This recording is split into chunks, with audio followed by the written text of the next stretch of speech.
Chapter 14. Thursday morning, Quillerin telephoned Lodge Kendall at the press room in police headquarters. He said, "I've picked up some information on Lambeth and Mount Clemens. Why don't you bring the homicide guys to lunch at the club? Make it dinner. Hames and Witchick are working nights." "Do you think they're willing to discuss the case?" "Oh, sure. Especially Hames. He's a relaxed type. Never underestimate him, though. He's got a mind like a computer." Quillerin said, "I'll get to the club early and snag a quiet table upstairs. Is 6 o'clock okay?" "Make it 6:15. I won't promise, but I'll try to have them there." Quillerin wrote 6:15 on his desk calendar and reluctantly considered the possibility of starting his day's work. He sharpened a handful of pencils, cleaned out his paperclip tray, filled his glue pot, straightened his stack of copy paper. Then he pulled out his draft of the Butchie Bolton interview and put it away again. No hurry. The photo department had not yet produced any pictures to accompany the story. Without much effort, he found similar excuses to postpone most of the other chores in his next file. He was in no mood to work. He was too busy wondering how the Daily Fluxion would react to the idea of a murderer on the staff, on the culture beat no less. He could visualize the editorial embarrassment if the police pinned Lambeth's murder on Mount Clemens, and he could picture the other newspaper gleefully capitalizing on the scandalous news. No, it was unthinkable. Newspaper writers reported on homicide. They never indulged in it. Quillerin had liked Mount Clemens. The man was a delightful host, clever writer, unashamed egotist, cat worshipper, fearless critic, miser with electric light bulbs, sentimentalist about old houses, and an unpredictable human being. He could be curt one minute, genial the next, as he was on the night he heard the news of Lambeth's murder. The newsman looked at his calendar. There was nothing on his schedule until 6:15. 6:15. The hour the clock stopped for Earl Lambeth. 6:15. Quillerin felt a prickling sensation in his mustache. 6:15. Then Mount Clemens had an alibi. It was 6:20 that evening when the police reporter turned up with the two men from the Homicide Bureau.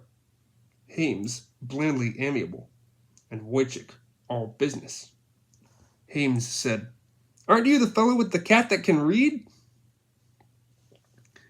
"He can not only read," said Quillerin. "He can read backwards. And don't laugh. I'm sending him to the FBI Academy when he grows up. And he may get your job." "He'll do all right, too. Cats are born snoopers. Our kids have a cat that gets into everything. He'd make a good cop. Or a good newspaper man." Hames scanned the menu. "Before I order, who's paying for this meal? The Daily Fluxion? Or us underpaid guardians of the public welfare?" Witchick said to Quillerin, "Kendall tells us you want to talk about the art murders." "I have picked up a few facts. Do you want to hear them now, or do you want to order first?" "Let's hear." "Well, it's like this. Lambeth's widow seems to have made me her confidant. And she told me a few things last night, after I discovered something unusual in Mount Clemens' apartment." "What were you doing up there?" "Looking for the cat's toy mouse. It's an old sock filled with dried mint. He was going crazy because he couldn't find it." Hames said, "Our cat's wild for catnip, too." "This isn't catnip. It's fresh mint that Mount Clemens grew in a pot on the windowsill." "Same thing," said Hames. "Catnip's a member of the mint family." "So what did you find that was unusual?" said Witchick. "A painting of a monkey that seemed to ring a bell. I called Mrs. Lambeth, and she came over and identified it." "What's with this monkey?" "It has to do with that painting of a ballet dancer by Gerardo at the Lambeth Gallery." Hames said, "We have one of those Gerardo dancers at home. My wife bought it for $14.95 at Sears." "Gerardo painted a lot of dancers," said Quillerin. and the reproductions are quite popular. But this one is unique. It's only half a painting. The canvas was ripped, and the two halves sold separately. Lambreth owned the half with Garotto's signature, and was hunting for the other half, which had a monkey on it. Combined and restored, they'd be worth $150,000. Hames said, "They get ridiculous prices for art these days. Does anybody want one of these poppy seed rolls?" Wojcik said, "And you found the missing half in a closet in Mount Clemens's apartment," said Quillerin. "In a closet? You were really snooping, weren't you?" Quillerin's mustache rebelled, and he smoothed it. "I was looking for the cats." Okay. So it looks like Mount Clemens killed a man to get a picture of a dame in a short skirt. What else do you know? Quillerin, irritated by Wojcik's brusqueness, found his spirit of cooperation flagging. He said to himself, "Let him dig up his own lousy clues." With a degree of reluctance, he told the detective Mount Clemens had apparently been making eyes at Mrs. Lambreth. "Did she tell you that?"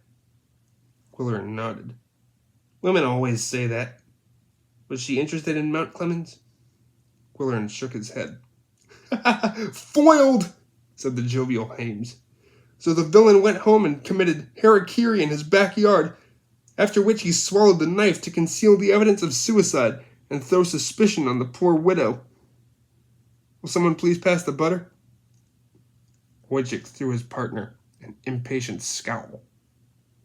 "However," said Quillerin coolly, "I have an alibi for Mount Clemens." He paused and waited for the reaction. Kendall was all eyes and ears. Wojcik was twiddling a spoon. Hames was buttering another roll. Quillerin proceeded. Lambreth was murdered at 6:15, according to the electric desk clock that stopped at that hour. But Mount Clemens was on the 3 o'clock plane to New York. I bought his ticket for him. "You bought his ticket?" said Hames. "But do you know whether he used it? Perhaps he changed his reservation and went on the 7 o'clock plane after killing Lambreth at 6:15. Funny thing about that clock stopping at 6:15, it wasn't damaged. It was merely unplugged from the wall socket. It appears that the murderer went to some pains to stage signs of a violent shindy, placed the clock on the floor, and disconnect the juice, thus pinpointing the hour of the crime. Had the struggle been genuine, and had the clock been knocked to the floor accidentally in the heat of battle, it would probably have been damaged. And if it had not been damaged, it would have continued to run, unless its fall had yanked the plug from the wall socket.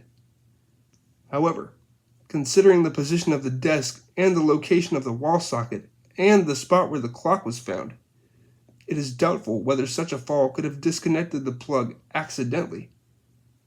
So it appears that the murderer made a special effort to register the hour of the murder by means of the clock, for the purpose of establishing an alibi, after which he took a later flight. All of this assuming that your art critic with a 3 o'clock plane ticket was actually the killer. Wojcik said, "We'll check the airline." After the detectives had left, Quillerin had another cup of coffee with Lodge Kendall and said, "Did you say Hames had a mind like a computer? It's more like a cement mixer." Kendall said, "I think he's right. I'll bet Mount Clemens had you pick up his plane ticket for the express purpose of emphasizing that 3 o'clock departure. Then he took a later flight. Lambreth would have no qualms about letting him in the gallery after hours. And Mount Clemens probably took the man completely by surprise." "With only one hand?" "He was tall. He came up behind Lambreth, got a stranglehold with his right arm, and plunged the chisel in Lambreth's exposed throat with his good left hand. Then he roughed up the office, disconnected the clock, damaged some art to leave a false clue, and took a later plane." Quillerin shook his head.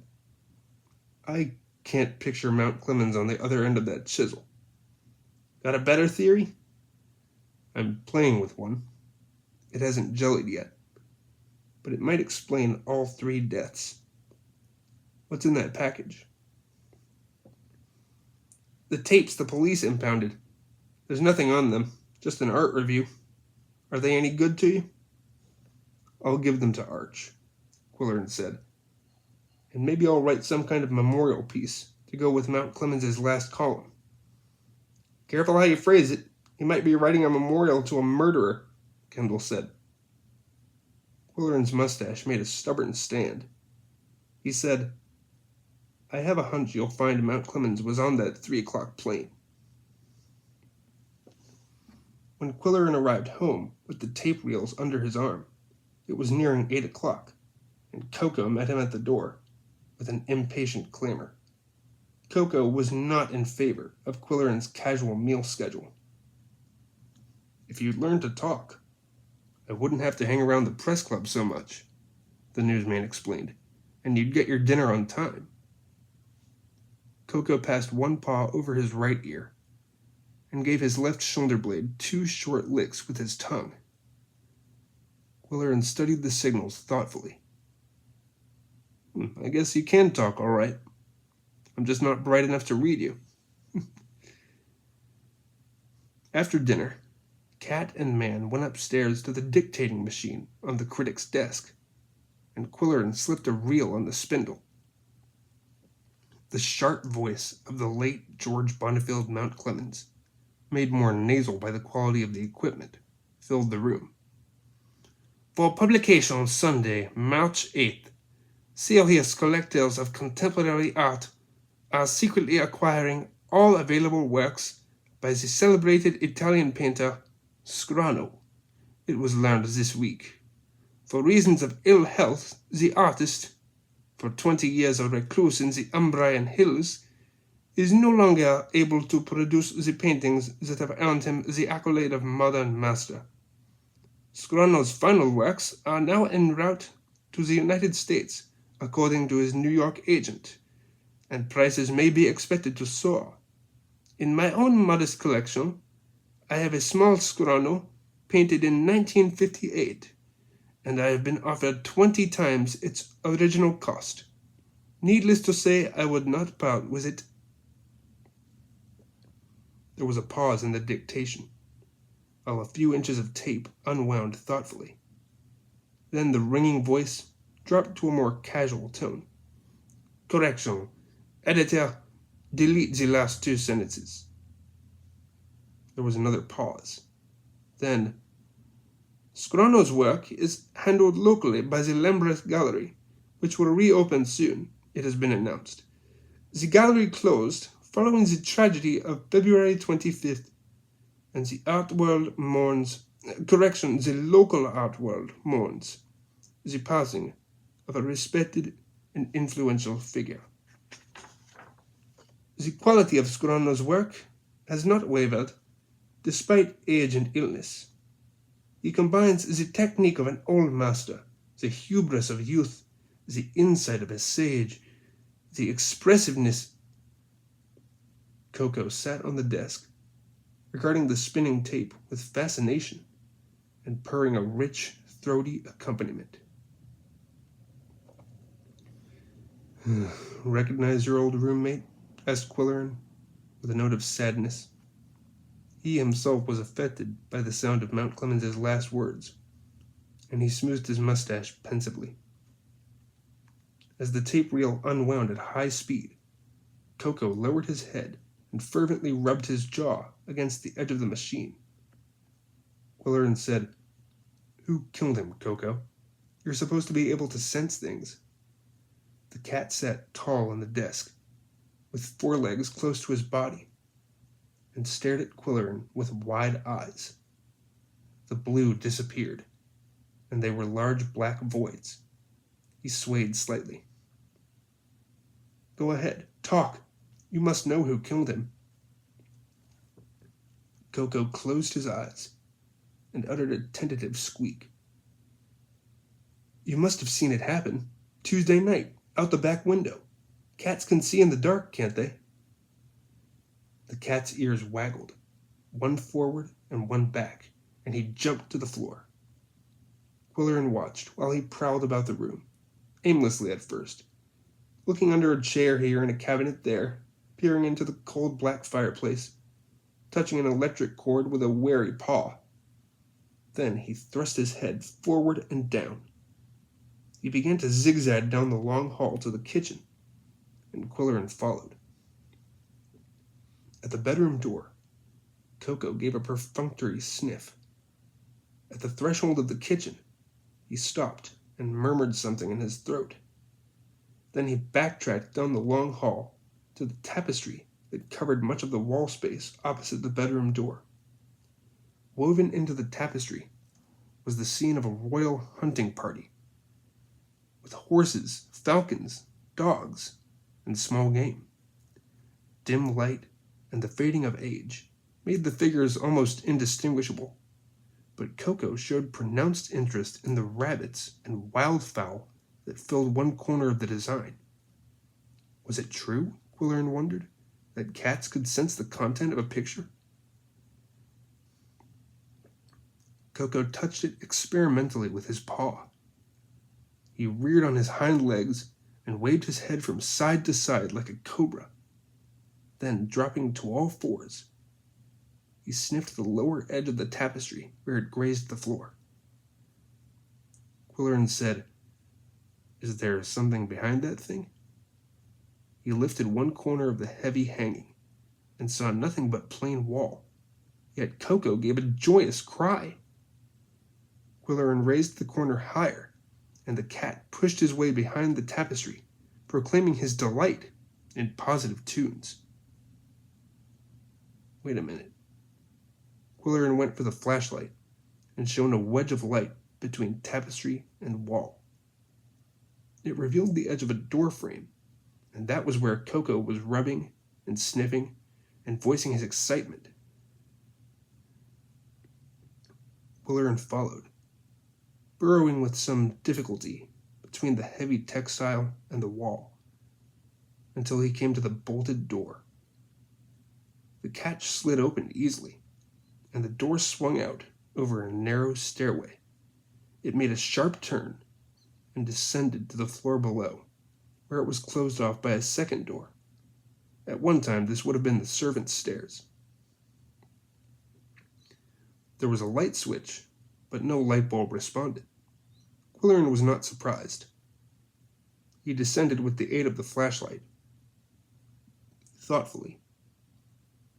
If this led to the rear apartment, which the critic had claimed to use for storage, there was no telling what treasures might be found. Coco had already scampered to the bottom and was waiting impatiently.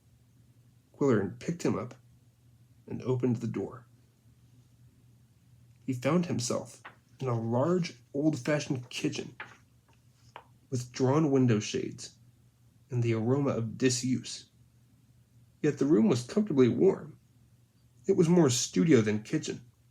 There was an easel, a table, a chair, and, against one wall, a cot. Many unframed canvases stood on the floor, faced the wall. One door led to the patio. Another, toward the front of the house, opened into a dining room. Quillerin ran the flashlight over a marble fireplace and an ornate built-in sideboard. Otherwise, the room was bare. Coco wriggled to get free, but there was dust everywhere, and Quillerin kept a tight hold on the cat while he turned his attention back to the kitchen. One painting stood on the sink counter, propped against the cupboards above.